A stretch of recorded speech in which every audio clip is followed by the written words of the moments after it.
And God remembered Noah and every living thing and all the cattle that was with him in the ark.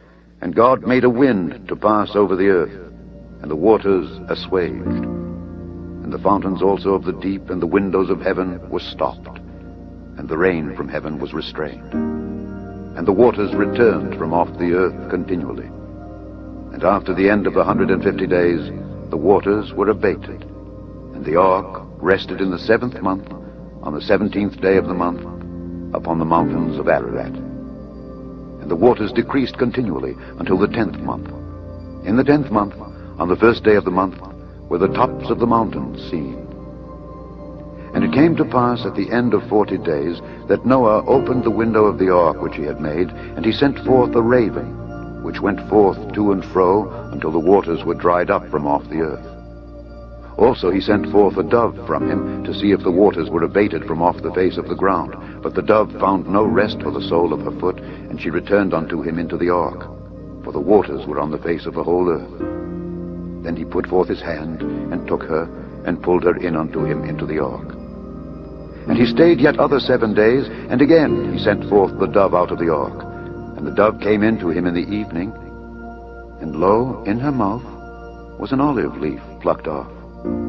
So Noah knew that the waters were abated from off the earth. And he stayed yet other 7 days, and sent forth the dove, which returned not again unto him any more.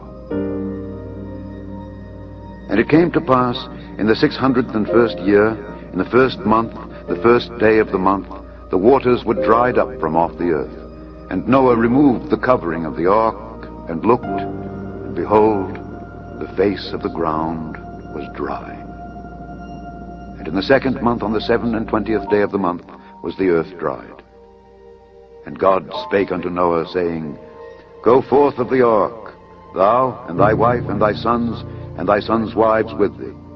Bring forth with thee every living thing that is with thee of all flesh, both of fowl and of cattle, and of every creeping thing that creepeth upon the earth, that they may breed abundantly in the earth, and be fruitful and multiply upon the earth. And Noah went forth, and his sons, and his wife, and his sons' wives with him.